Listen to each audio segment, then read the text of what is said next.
ассалому алайкум бинандагони азизи телевизиони симои мустақили якум. Инак боз ҳам барномаи ҷадиди донишсанҷ манзури шумо аст. Барномаи интеллектуалии донишсанҷ ки ин бахши сеюмаш аст, мо манзури шумо мегардонем бинандагони арҷманд. Ва чун шумо шоҳид будед, мо дар ду барнома бо 4 нафар донишҷӯёни донишгоҳи давлатии Хуҷанд ба номи академик Бобоҷон Ғафуров барномаи донишсанҷро гузаронида будем ва имрӯз тасмим гирифтем ки бахши сеюмашро оғоз карда бошем.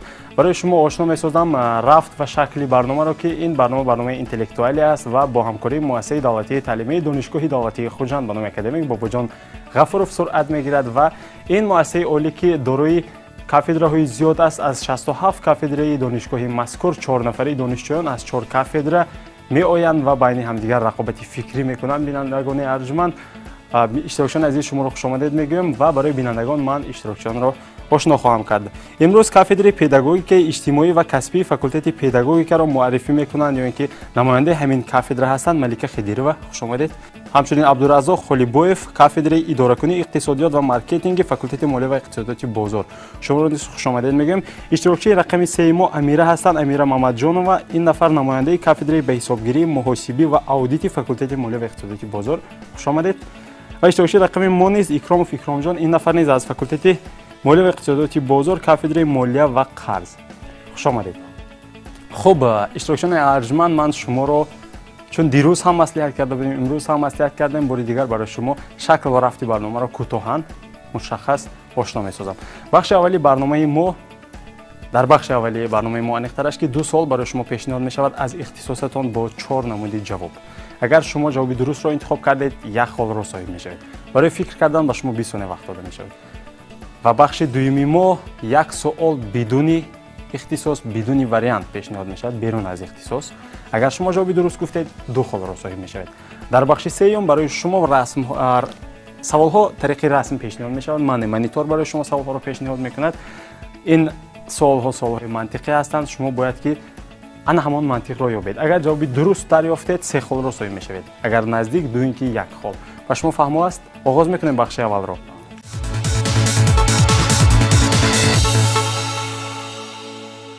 хуб, саволи аввалини мо дар бахши аввали барнома, ман ба иштирокчии рақами 1 саволи аввалинро вогузор мекунам.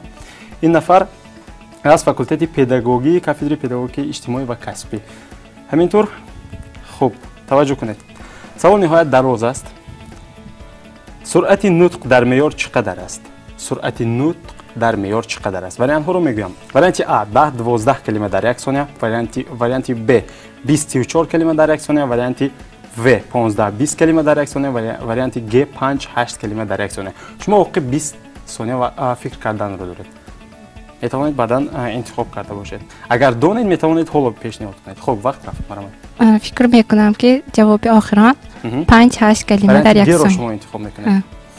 хуб, агар хушбахтона гӯям, хато мекунам, зеро мутаассифона ин вариант нодуруст аст. Варианти дуруст варианти А ҳаст, 10-12 калима дар 1 сония мебошад. хуб, роҳ афтода намешавем, идома медиҳем. хуб, савол ба иштирокчии рақами 2 кафедраи идоракунии иқтисодиёт ва маркетинги факултети молия ва иқтисодиёти бозор Абдураззоқ.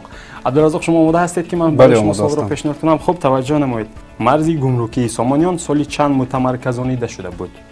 Варианти А соли 690-700, варианти Б соли 740, варианти В соли 800-850 ва варианти Г соли 892. вариантҳоро такрор кунам ё фаҳмо аст? Не, фаҳмо аст. хуб, метавонед 20 сония фикр карда бошед. гуфтем ки марзи гумрукии Сомониён соли чанд мутамарказонида шуда буд? 690-700, 740, 800-850, 892. агар шумо донед ки Сомониён кай ҳукмронӣ карда буд, ин давлат соли чанд вуҷуд дошт, метавонед ки ҷавоб додед. Ман гумон мекунам ки варианти А дуруст аст. Варианти А соли 690-700ро интихоб мекунед. шумо итминон доред ки ин варианти дуруст аст ё тахмин мекунед? Тахмин мекунам ки ҳамин аст. мутаассифона, тахмини шумо нодуруст аст. ҷавоби дуруст инҷо соли 892 аст. хуб, ташаккур мекунем ва саволи якум ба иштирокчии рақами 3 мо Амирахон аз кафедраи баҳисобгирии, муҳосибӣ ва аудити факултети молия ва иқтисодиёти бозор. омода ҳастед ки ба шумо савол пешниҳод кунам? хуб, таваҷҷӯҳ намоед. Дар таърих اولین جمعیت بوغالتران در کجا تشکیل یافته است؟ در تاریخ اولین جمعیت بوغالتران در کجا تشکیل یافته است؟ وریانت ا ورونا، وریانت ب میلان، وریانت و ونیتسیا، وریانت گ ریم. این شهرها در یک دولت متعلق هستند. من از یک دولت 4 شهر را برای شما پیشنهاد کردم و این شهر را شما باید بگویید. اولین جمعیت بوغالتران. به فکرم ونیتسیا. ونیتسیا. اطمینان دارید؟ خب وریانتش بار تکرار میکنید. ورونا، میلان، ونیتسیا، ریم.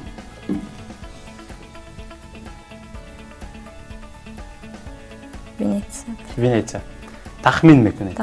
و این تخمین شما قبول کنم یا که نه؟ درست است. این تخمین شما سال 1581 در ونیتسیا تشکیل شده بود. واقعا هم درست است. خب اینجا امیرخان صاحب یک خال گشتند. سوال به اشتراکچی رقم 4 ما سوال یکم. اکرام جان شما آماده هستید؟ بله آماده نماینده کافدره مالیه و قرضی فاکولته مالیه و اقتصادی بزرگ. درست است؟ خوب توجه نمایید. مجموعه اصول‌های تأثیر مقصدناک به مناسبت‌های پولی برای نائل شدن به مقصدهای گذاشته شده چی است؟ یک بار دیگر می‌خوانم.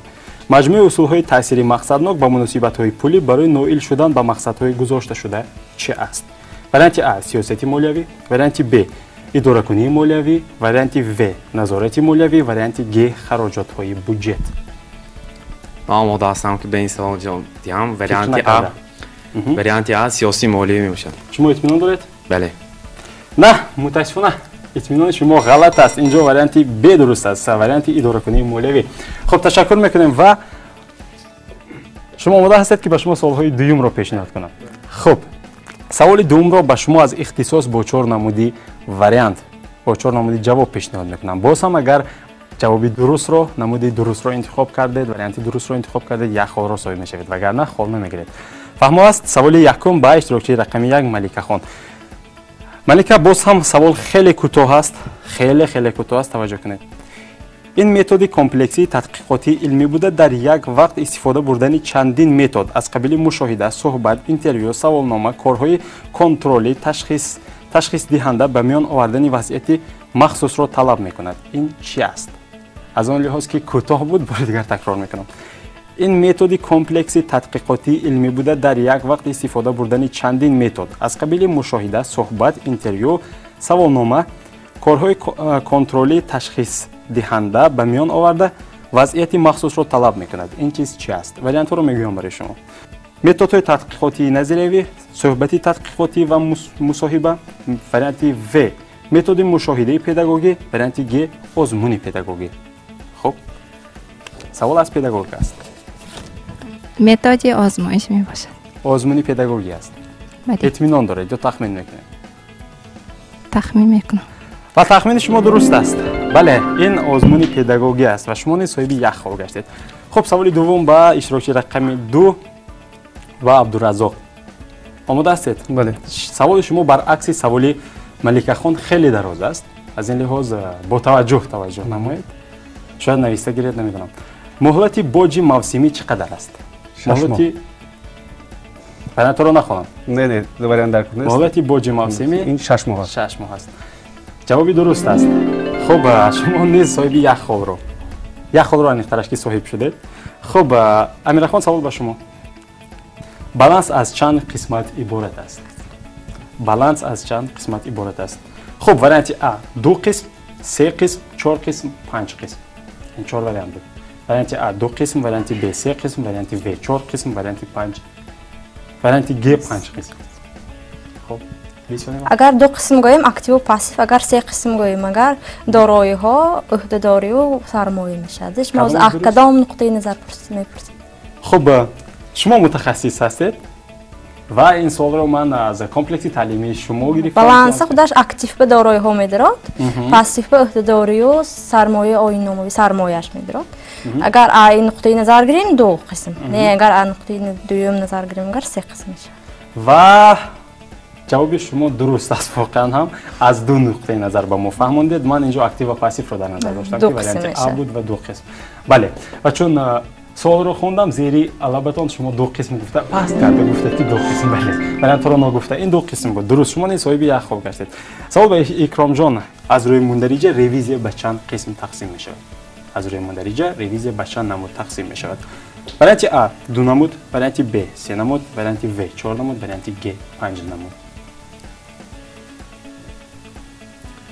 از روی مندرجه ما آماده هستم که به سوال جواب بدم از روی مندرجه ریویزی به دو قسم جدا کرده میشه یعنی وریانت A رو انتخاب میکنم وریانت A رو کدام نمود رو داخلی بیرونه نقشه‌ای و غیر نقشه‌ای جواب درست است بله به هر حال شما صاحب یک خواب گشتید این درست بود واقعا هم بدون نمود جدا کردن نقشه‌ای و غیر نقشه‌ای تشکر میکنیم که به سوال‌های ما پاسخ گفتید و با همین ما بخش اولی برنامه رو جمع بست میکنیم بینندگان عزیز من خاطررسان میکنم با شما که شما نیز میتوانید به سوال‌های ما جواب جسته باشید و واریانت‌های خود رو پیشنهاد کرده باشید یا اینکه ما اون واریانت‌هایی که برای شما میگویم شما گفته باشید که این درست است این نادرست است خلاص شما میتوانید با ما در ارتباط باشید به سوال‌های ما جواب جسته باشید خب ما بخش دوم رو آغاز میکنیم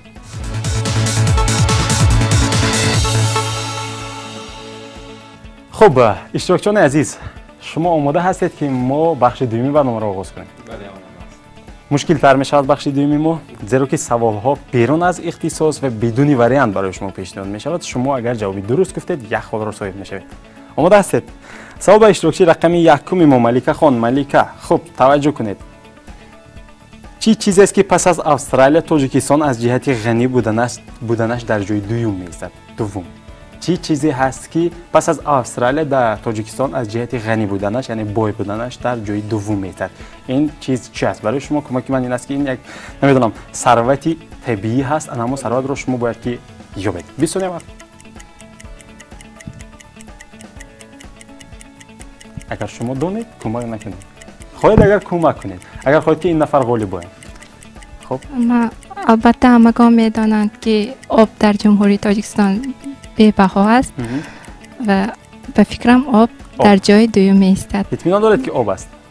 لیکن باز دیگر ثروت‌های طبیعی نیز هستند در جمهوری تاجیکستان. اگر منطقاً فکر کنید اگر شاید که یابد خب شاید که آب باشد من نمیدونم شما واریانت انتهاییتان رو گوید بعدا من برای شما میگم که درسته که غلط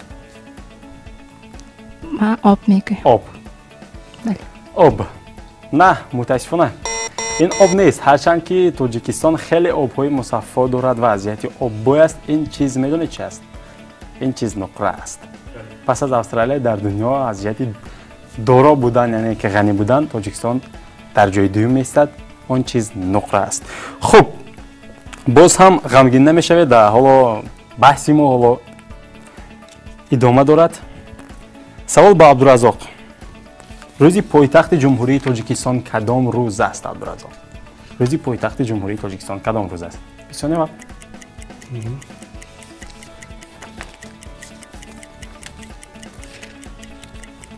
خب به همه کمک کردم رسیدم به شما نیز کمک میکنم کمک من این است که این موسم بهار است چون که همه ما میدونیم بعد از وفات استالین سال 1953 تا این دم شهر دوشنبه که استالین آباد بود بعد از اون دوشنبه شد خب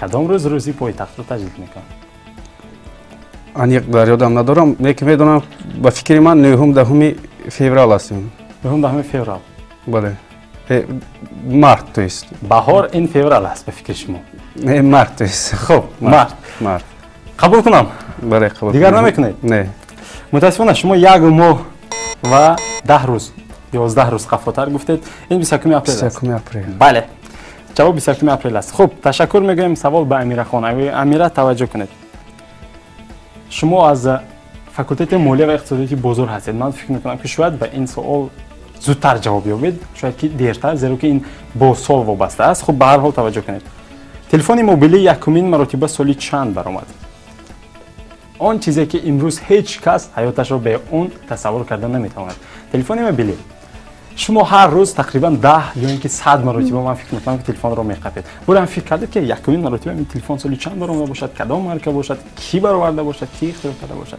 خب اگر همین سوال رو برای خودتان داده باشید من فکر میکنم که جواب رو میابید خب کمکی من برای شما این است که سال 1900 دوامش رو باید شما بگید. دو رقم دیگرش رو باید که شما بگید. من خیلی کمک کردم.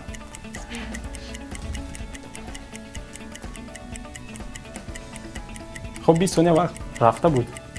ما جواب شما رو اینطور هستیم. بتوانید تخمین کنید اگر ندانید.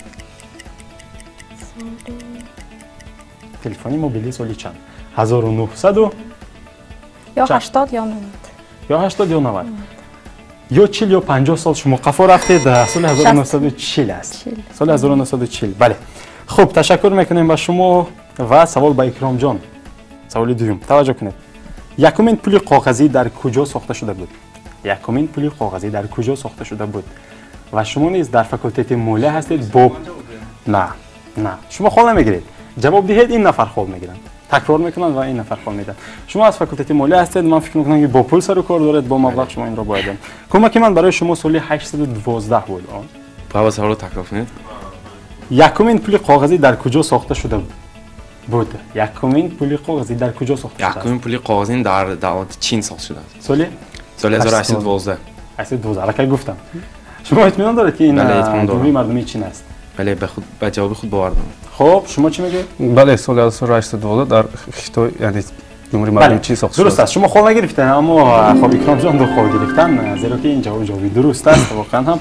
خب اشتراکچیان عزیز تشکر میکنیم از شما. ما بخش دومی برنامه رو نیز جنبه بست میکنیم و برای بینندگان ارجمند من خاطر رسان میکنم که بخش سومی برنامه ما باز هم جالبتر از با ما بمانید. از نزد مانیتورهای خود دور نروید و با ما نیز شما سوال جواب کنید و به سوالهای ما جواب جسته باشید. تشکر.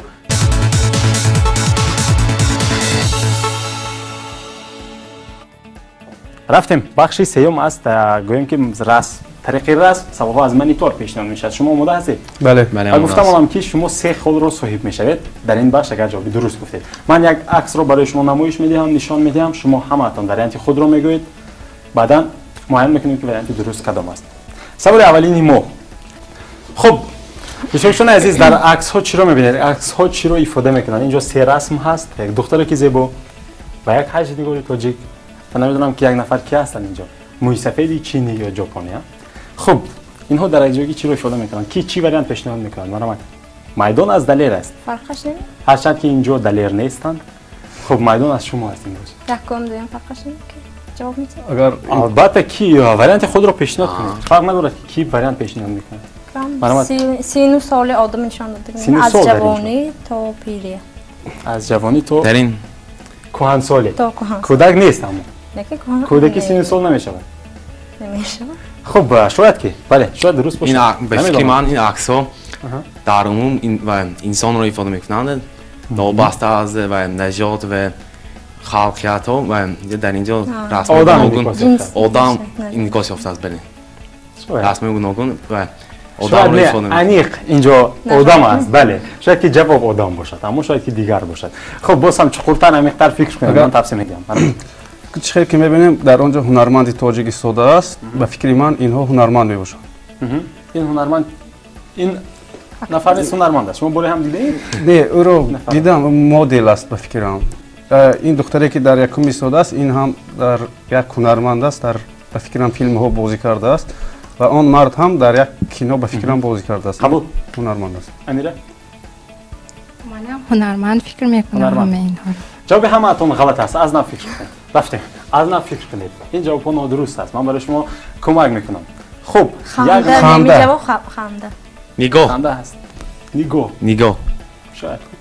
نگاه خنده. باز چی وریانت ها هست. امیر جان در داخل اونه که گفته است تبسم. خب اکرام جان معذرت دارید. اکرام جان وقتی که جواب گفتن در داخلش جواب رو نیز گفته فرستادن. اما بله. نژاد ویش.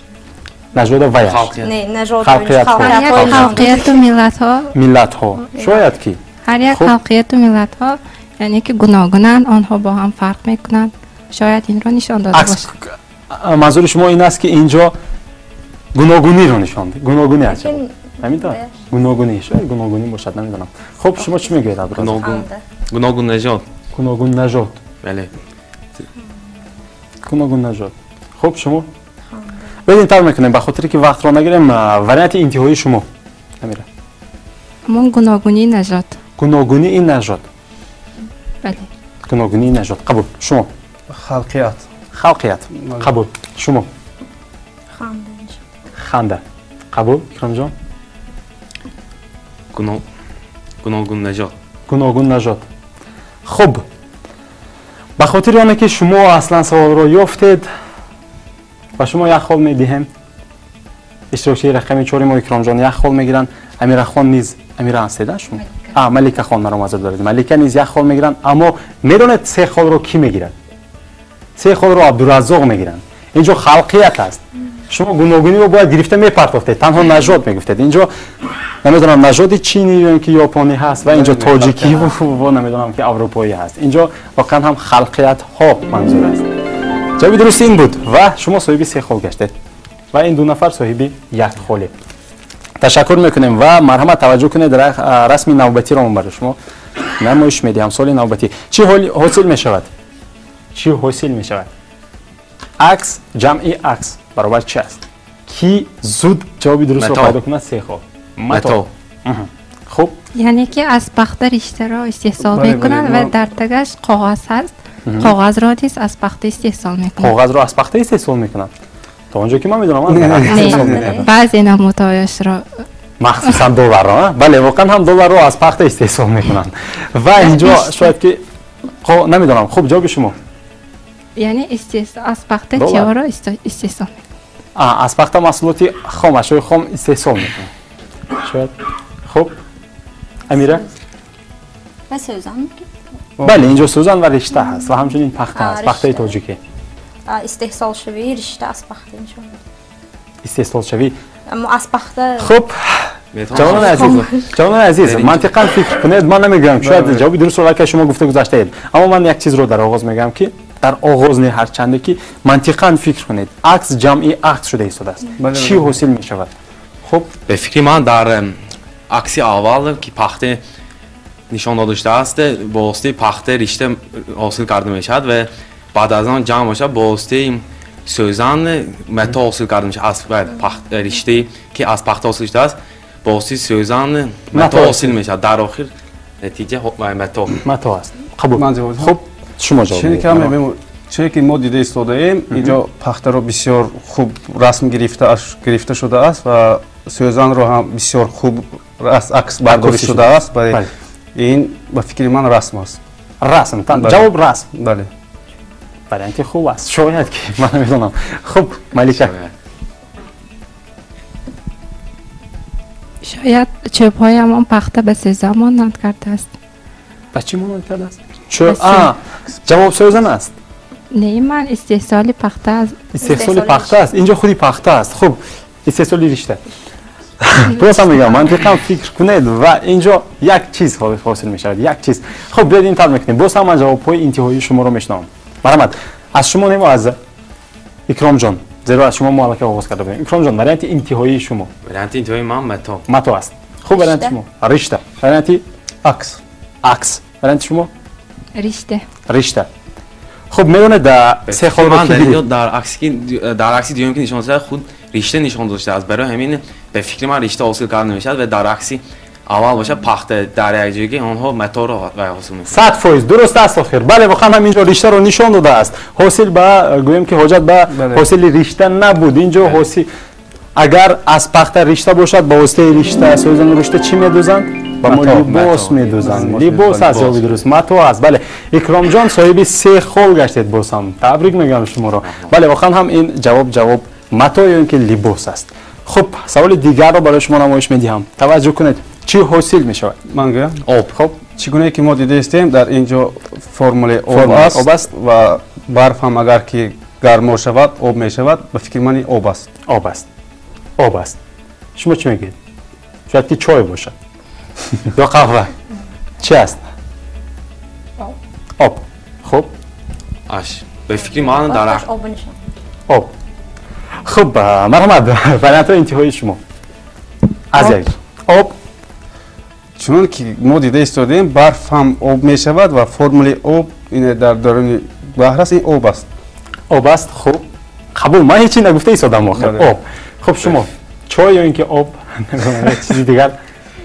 خب شاید فرمول باشد. آب.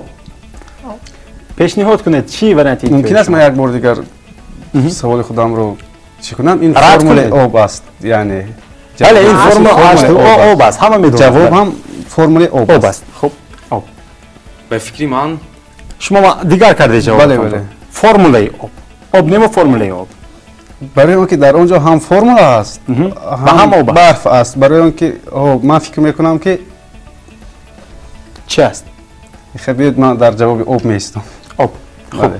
آب و شما چی میگید آب گردگردش آب ممکنه. وقتی که آب بخار میشود باز کروکاورات یعنی که گردش گردش خب گردشی آب رو قبول کنم یا خودی آب رو قبول کنم آب خودی آب شما چی به فکری من در عکس اول که فرمول 80 نشان داشته است این فرمول آب می باشد و در عکس دیوم باشد برف در که برف آفتاب میشود آفتاب میشن و برف در آب شده به آب تبدیل میشوند. یعنی جواب یعنی جواب چی آب است. اینجا یک چیز دیگر رو قطع کردم ممکن است که یعنی آبی که از برف حاصل می شود این آبی یعنی طبیعی است و آبی که از فرمول H2O حاصل می شود این آبی صنعی است. یعنی این هم از جهت شیمیایی از خلاص از همه جانب آب است آب است. بله. باز گفتم ممکن است که این آب در شکل مایع و دیگرش در شکل سختی در شکل سختی ریالی. خب بله جواب هر چیز شما درست است.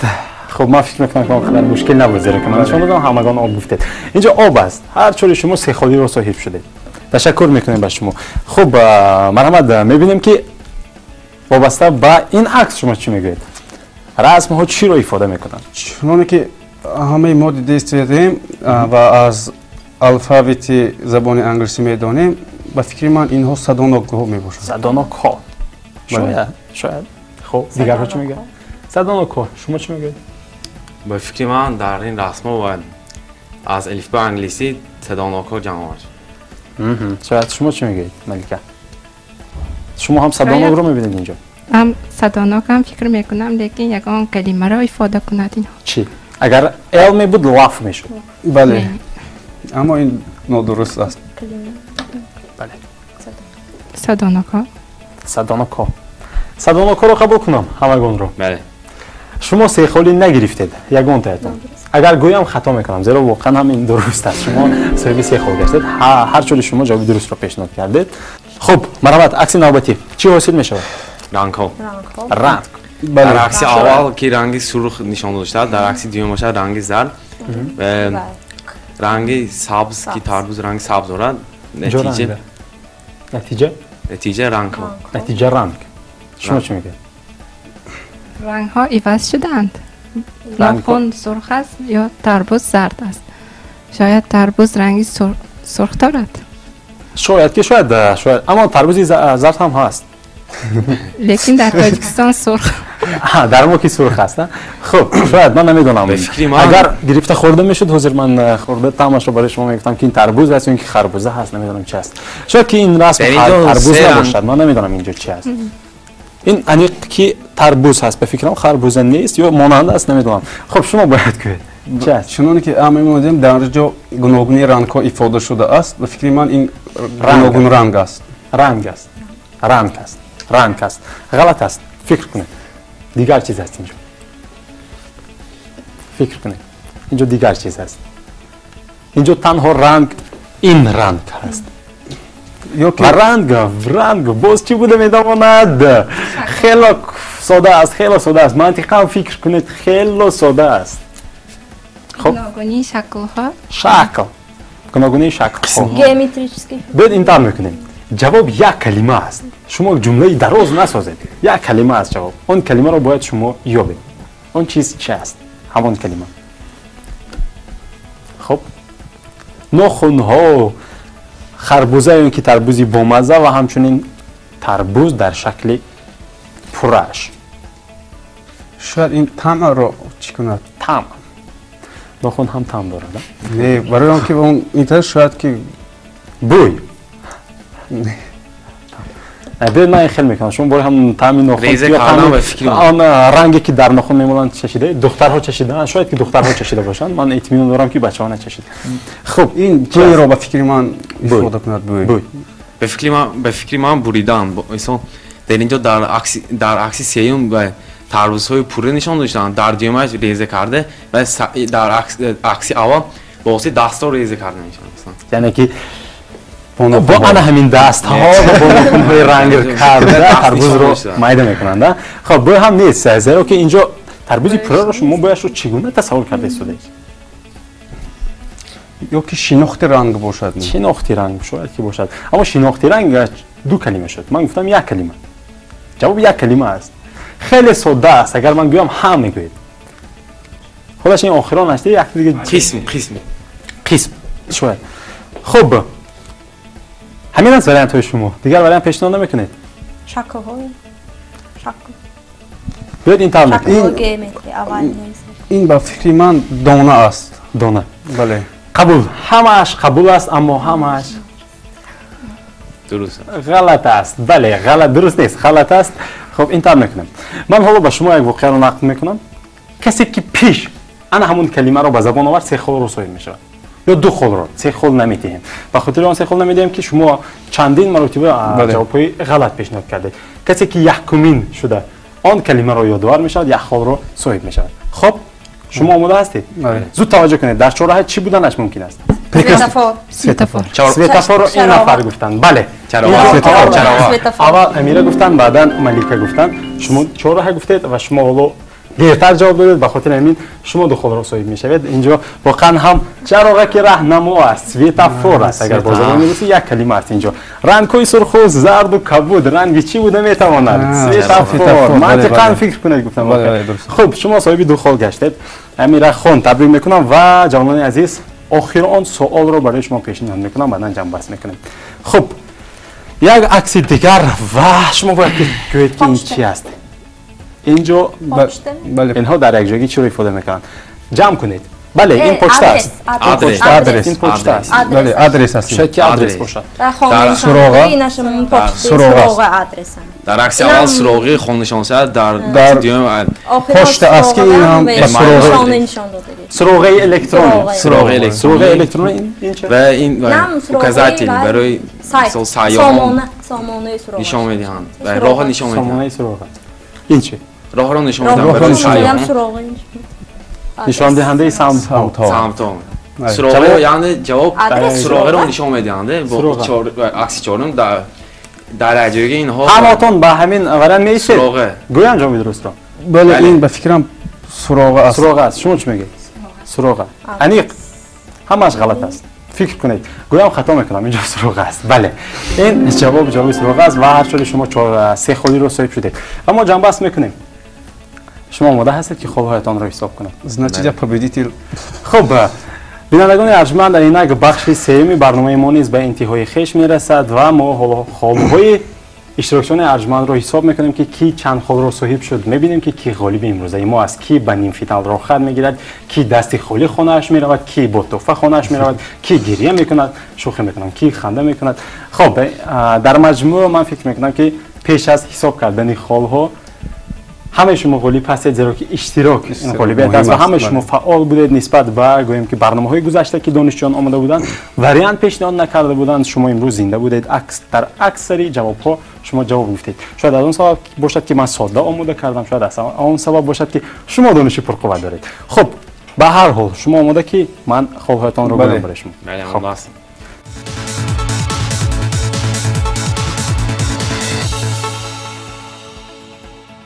خب بینندگان عزیز من فکر میکنم یک لحظه دیگر از نزد مانیتورهای خود دور نروید. ما خالها رو حساب میکنیم میگیم که کی غالب است. شاید که خالی از همه بیشتر رو شما بینندگان ارجمند یافته باشید زیرا شاید شما به جواب‌ها همه جواب‌های ما جواب‌های درست رو پیشنهاد کرده باشید و من فکر میکنم که اگر شما با ما گفتگو کردید به سوال‌های ما جواب جستید این موفقیت ما بود. خب اشتراکچیان ارجمند من خالهایتان رو حالا الان میگویم که کی چند خال گرفت. غالب رو اول اعلام کنیم یا از یک؟ غالب رو اعلام کنید بهتره. نه بیاید از یک جنه بگیم. خب ملیکه خان شما 11 خال گرفتید و عبدالرزاق شما 13 خال را صاحب شدید. امیره خان چند خال گویم؟ شما نیز 11 خال را صاحب شدید. شما 13 خال را مرا معذرت داره. شما نیز 13 مثل عبدالرزاق و اکرام جان تخمین کنید چند خوب؟ 16. از کجا میدونید؟ شما حساب کردید؟ بله. بله آخرین درست است. 16 خواب را صاحب شدن. و واقعا من به شما قائل هستم که در برابر جواب گفتن خواب‌های خودتون رو نیز حساب کردید که چند خواب گرفتید. بله اکرام جان 16 خواب را صاحب شدن. اگر اکرام جان 13 خواب را صاحب میشدن من به شما سوال‌های الهی میدادم برای معاین کردن جای اول. خوب جای اول رو اکرام جان بعد از آوردن شما راضی هستید؟ غمگین نیستید؟ همه شما غالب هستید. میدونید برای چی؟ به خاطر اونه که وقتی که ما رفتیم و با راهبری فاکولته شما و راهبری کافدرای شما مراجعه نمودیم که برای ما یک نفری دانشجویان از همه فعال رو پیشنهاد کنن، از بین هزارها دانشجو شما رو انتخاب کردن. یعنی که شما معیار آن همان کافدرا بودید و از این برمیاد که شما غالب هستید. و با چیزی دیگری رو میگم که همه چیز نسبی است. سوالهای ما نیست شاید که نسبی بود. همه چیز رو همگان میدونن. اون چیزی که من میدونم شاید شما ندونید. اون چیزی که شما میدونید من نمیدونم. از این لحاظ وقتی این نفر خندید و این نفر برای خود با نیم فینال راه خط گرفتن. خب برای آنکه که شما اشتراک کردید ما شما رو دستی خالی روان نسازیم. برای شما ما یک ظرف زیبا آماده نمودیم که با نوشتجات دانش سنج و همچنین اینجا لوگوتیپی SM1 من فکر میکنم که گاه نشسته میگید که در همین برنامه نشسته بودم و اشتراک کرده بودم گویان قهوه گرمی که چای می نوشید. خب با شما توفه نیست. این از آن شما است. شما رو تبریک میگم که آمدید اشتراک کردید. خب عبدالرزاق مبارک باشه دوستان و همچنین امیره خان این به شما است و اکرام جان دوستان به شما توفه نیست. توفه شما این است که شما به نیم فینال راه خط گرفتید. شما اشتراک میکنید به نیم فینال و وقتی که شما اشتراک کردید خواه غالب میآیید خواه مغلوب میشوید شما توفه خود رو میگیرید. توفه گرانتر رو میگیرید. اشتراکشون عزیز به شما تشکر میکنم. بینندگان ارجمند این برنامه دانش سنج بود که اینجا جوانان از فاکولته پداگوژی و همچنین فاکولته مالیه و اقتصادی بازار مؤسسه دولتی دانشگاه دولتی خوجند و نام اکادمی باباجان غفورов آمدن اشتراک کردن بحث نمودند فکرایشان رو گفتند به سوالها جواب جستند و جوابهای خود را پیشنهاد نمودند. من فکر میکنم که در برابر اشتراکچانی ما شما نیز به سوالهای ما جواب جستید و جوابهای خود را پیدا نمودید. این برنامه دانش سنج بود. بینندگان عزیز به شما کامگاری و موفقیت را تمنا میکنم. همیشه کامگار باشید. با برنامه ما بمانید. خداحافظ.